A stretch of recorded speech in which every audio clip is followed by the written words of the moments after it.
Assalamualaikum warahmatullahi taala wabarakatuh.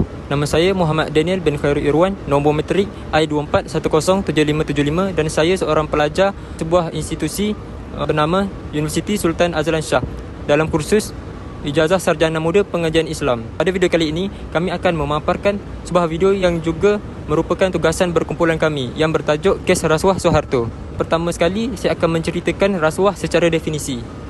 Rasuah merupakan pemberian atau penerimaan ganjaran kepada seseorang individu sebagai dorongan untuk melakukan sesuatu atau tidak melakukan sesuatu berkaitan dengan tugasan rasmi. Rasuah bukan saja terdiri daripada duit, namun ia juga boleh datang dalam bentuk hadiah, undi, jawatan dan juga sebagainya. Seterusnya saya akan menceritakan siapakah lelaki yang bernama Soeharto ini.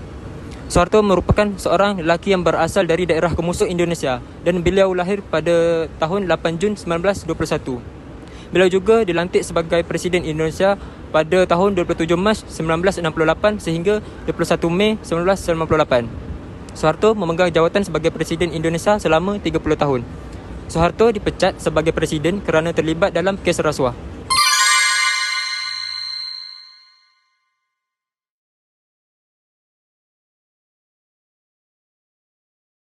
Seterusnya, saya Idina Nabila Liana binti Irwan, nombor matrik I24107537 akan menjelaskan tentang kes rasuah yang melibatkan Soeharto di Indonesia. Kes ini mempunyai beberapa faktor yang menyebabkan Soeharto terlibat dengan rasuah. Faktor yang pertama adalah kekuasaan mutlak. Soeharto memegang kuasa 30 tahun yang memerlukan kawalan penuh terhadap pelbagai institusi negara seperti kawalan media yang ketat. Kerajaannya mengawal media massa, menghadkan kebebasan akhbar dan hanya membenarkan media yang menyokongnya. Contoh lain adalah memanipulasi pilihan raya. Pilihan raya umum yang diadakan selalunya tidak bebas dan adil dengan sekatan dikenakan terhadap parti yang berpotensi. Kemudian, faktor kedua adalah tidak bertanggungjawab dan tidak amanah. Sistem kerajaan yang tidak tegas ini telah memudahkan Soeharto untuk terus melaksanakan amalan rasuah. Selain itu, faktor ketiga adalah kerana berlakunya krisis ekonomi. Krisis ekonomi pada tahun 1997 hingga 1998 telah mengeruhkan lagi situasi sehingga banyak pihak terlibat dalam rasuah untuk mempertahankan kekayaan dan kekuasaan. Krisis ekonomi Soeharto yang berlaku adalah krisis kewangan Asia, iaitu krisis kewangan yang bermula pada Julai 1997 di Thailand dan mempengaruhi mata wang, bursa saham dan harga aset lainnya di beberapa negara Asia. Ia juga sering disebut krisis mata wang Asia. Akhir sekali, menormalisasikan budaya rasuah atau korupsi. Budaya rasuah ini telah menjadi sebahagian daripada budaya politik di mana suap menyuap dianggap sebagai cara yang umum untuk mendapatkan keuntungan dengan cara yang mudah. Faktor-faktor ini menyumbang kepada penyebaran amalan rasuah semasa pemerintahan Soeharto.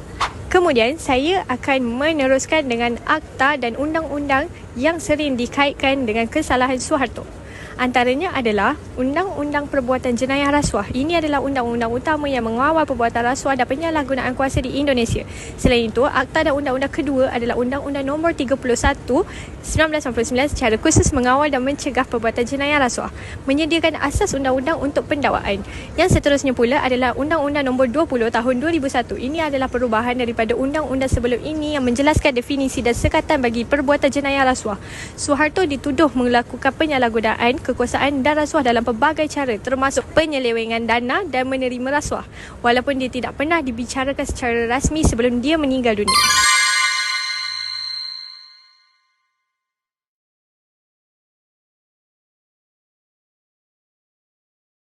Seterusnya, saya Wan Nur Afika binti Wan Salman, nombor matrik I24107523 akan menerangkan tentang implikasi kepada individu, organisasi, negara dan langkah mengatasi isu integriti dan rasuah. Pertama sekali, implikasi kepada individu. Kehilangan kepercayaan kepada kerajaan. Kes rasuah Soeharto menimbulkan rasa tidak percaya di kalangan rakyat terhadap institusi kerajaan dan pemimpin politik. Ramai individu akan merasa kecewa dan hilang keyakinan terhadap integriti pemimpin. Selain daripada itu, akan berlakunya kemiskinan dan ketidakadilan sosial. Rakyat Indonesia, terutama golongan berpendapatan rendah, terkesan kerana rasuah melemahkan sistem ekonomi.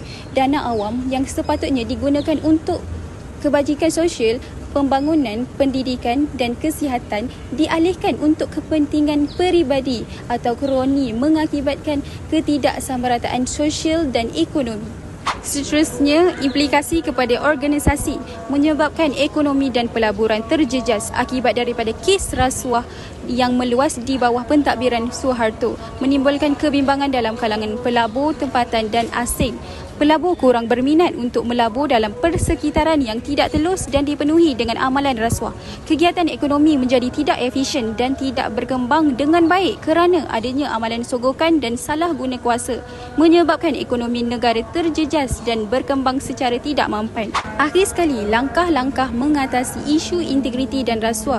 Untuk mengatasi isu integriti dan rasuah dalam kes seperti rasuah Soeharto, langkah-langkah yang komprehensif dan tegas diperlukan untuk membentuk sistem yang lebih bersih dan berintegriti dengan membuat pembaharuan institusi dan kerangka undang-undang, mengukuhkan institusi anti rasuah. Perlu ada badan anti rasuah yang bebas dan kuat seperti Komisi Pemberantasan Korupsi KPK di Indonesia, tetapi dengan lebih banyak kuasa untuk menyiasat dan mendakwa tanpa campur tangan politik. Selain daripada itu, mengukuhkan undang-undang atau memperketat undang-undang anti rasuah dengan penalti yang lebih berat untuk pelaku dan penyalahgunaan kuasa tidak kira kedudukan atau pangkat mereka. Memastikan bahawa semua individu yang terlibat dalam rasuah, termasuk kroni dan ahli politik yang berpengaruh, didakwa dan diadili dengan adil serta telus. Oleh itu, perlu juga melancarkan kempen pendidikan yang memupuk nilai integriti dan anti rasuah dari peringkat sekolah sehingga ke universiti supaya generasi muda didedahkan kepada pentingnya ketelusan dan tanggungjawab seseorang individu. Kempen kesedaran awam perlu dijalankan secara meluas melalui media untuk mendidik rakyat tentang kesan buruk rasuah dan cara melaporkan kes rasuah yang mereka saksikan.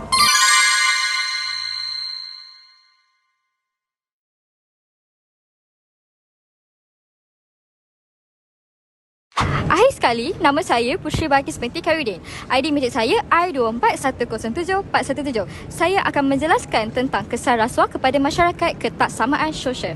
Rasuah boleh melebarkan jurang sosial dan ekonomi antara yang kaya dan yang miskin. Pihak yang mempunyai sumber dan hubungan yang kukuh lebih berkemungkinan mendapat manfaat. Manakala bahagian masyarakat yang lemah dipinggirkan. Kehakiman yang tercemar oleh rasuah membawa kepada ketidakadilan dalam penguatkuasaan undang-undang.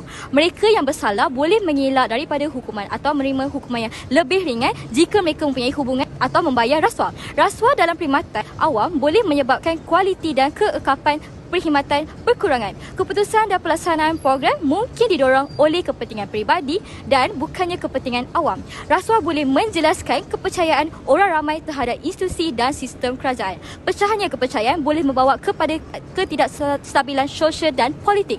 Yang kedua pula, kesan rasuah kepada negara, pembangunan ekonomi yang berkurangan. Rasuah boleh menghalang pembangunan ekonomi dengan mengambil sumber negara untuk kepentingan peribadi atau kumpulan tertentu. Projek pembangunan yang bertujuan untuk memberi manfaat kepada masyarakat mungkin terbengkalai atau menjadi tidak berkesan. Rasuah sering membawa kepada pembaziran sumber kerana kontrak dimeterai berdasarkan perhubungan dan bukannya kecekapan. Projek boleh diberikan kepada pihak yang memerlukan rasuah dan bukannya kepada pihak yang memberikan nilai terbaik. Rasuah boleh menyebabkan ketidakstabilan politik dengan merosakkan institusi politik dan menjelaskan kesihatan institusi kerajaan. Ini boleh mengakibatkan hilangnya kepercayaan orang ramai terhadap pemimpin dan institusi negara. Negara yang dilanda rasuah mungkin menghadapi krisis kepercayaan dalam masyarakat antarabangsa.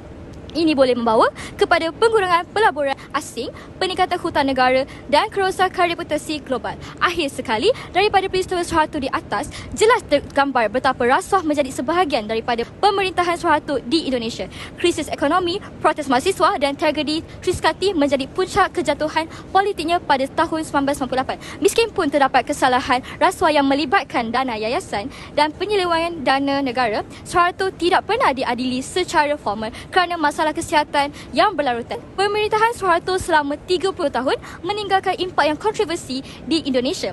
Meskipun berhasil membentuk pemerintahan yang kuat, akan tetapi rasuah yang tinggi dan penyelewengan kewangan membawa impak negatif pada rakyat dan perekonomian. Kejatuhan politiknya pada tahun 1998 membuka jalan menuju era reformasi dan demokrasi di Indonesia.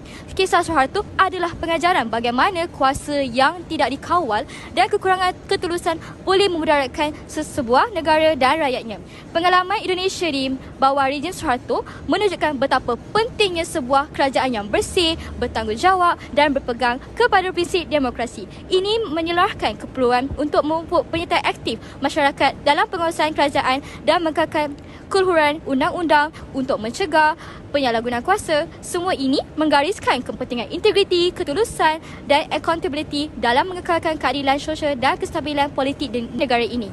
Masyarakat harus terus mempujakan nilai-nilai ini demi membina sebuah kerajaan yang berpaksilan kebajikan dan keadilan rakyat. Sekian, terima kasih daripada saya.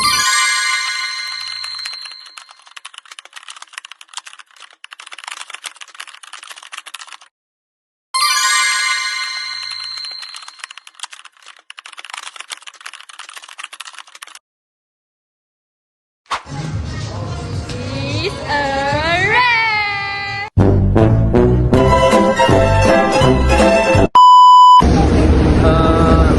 Seterusnya, alah, ulang balik aku lupa. Alah, dah balik. Kita langsung. Dari kau balik ke? Kita. Kau jaga sangat. Bawa Dan negara. Jadi kau ke? Sesungguhnya semua yang lebih berbubar kamu.